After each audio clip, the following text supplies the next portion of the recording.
So tonight I have another request. So keep the requests coming. I love it when people make requests. I'm getting better at figuring out how to make magic happen with the keyboard. So the more difficult songs we can play, we've got accompaniment, we can make it happen. So keep them coming. And I was really excited to receive this request because this song, "Come Thou Fount of Every Blessing," is one of my favorites. It is one that I am known to be singing around the house all the time.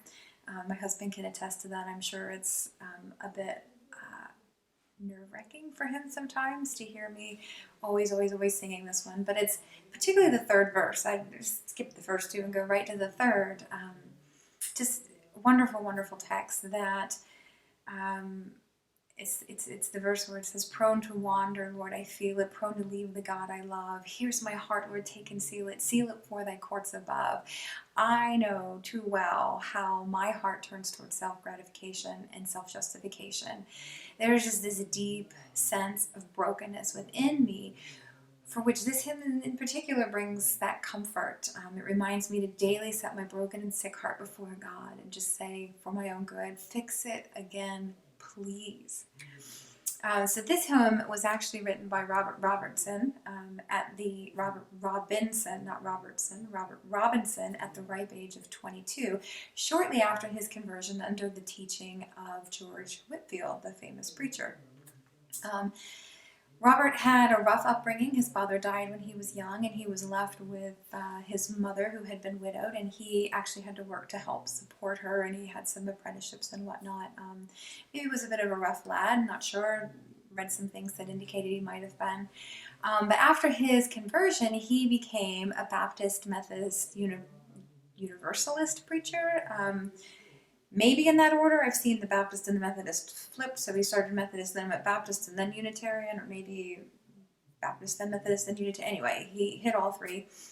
But sadly, it's believed that he actually did wander, so to speak, later in his life, where he seemed to have lost his zeal and delight in the Lord. So there's actually this story, it's a bit of an infamous legend, saying that when he was much older, he shared a stagecoach with this young woman, or a woman who was either singing or humming this hymn in the stagecoach, and at some point asked him what he thought of that song, and he reportedly said, "Madam, I am the poor unhappy man who wrote that hymn many years ago, and I would give 1,000 worlds if I had them to enjoy the feelings I had then."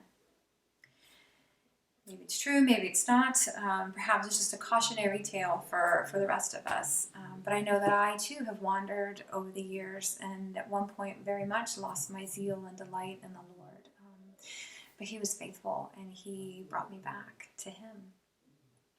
So we already talked about verse 3. Verse 2 is the famous Ebenezer line. So if this is a newer hymn to you, which I think most people know it, but even so, that Ebenezer line is a bit kind of comes at you from nowhere. What is this Ebenezer I'm singing about?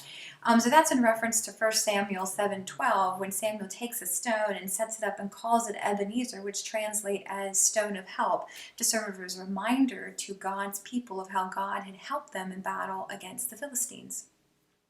So we're often reminded throughout the Bible to remember what God has done for us. So in the Old Testament, it's always about remembering the Israelites' deliverance from the bondage of Egypt. You know, throughout the Pentateuch, you see it over and over again.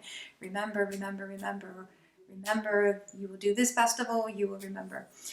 In the New Testament, Jesus tells us as he institutes communion to do this in remembrance of him. And so remembering how God has helped us in the past helps us to deal with whatever we're enduring in the now. God's help through tremendous difficulties in my past has done more to build my faith than probably anything. And perhaps if you're struggling during this time, during coronavirus mania, you have your own Ebenezer stone that you can look at to see where and remember where God had previously helped and delivered you.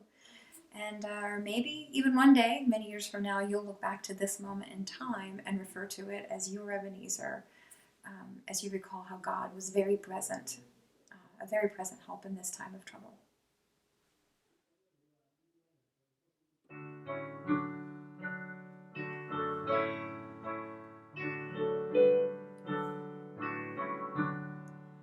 Come thou fount of every blessing, tune my heart to sing thy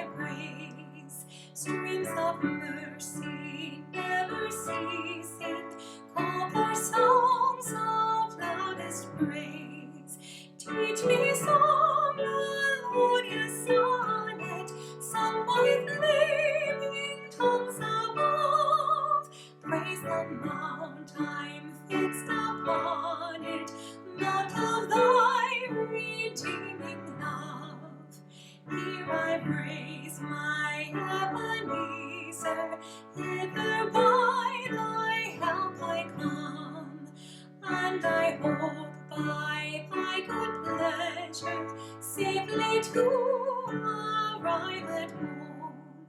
Jesus sought me when a stranger, wandering from the heart of God. He to rescue me from danger interposed his precious blood. Oh, to grace, how great a debtor daily I'm constrained to be. Let thy goodness, like a fetter, bind my wandering heart to thee. Prone to wander, Lord, I feel it, prone to leave the God I love. Here's my heart, Lord, take and seal it for thy courts above.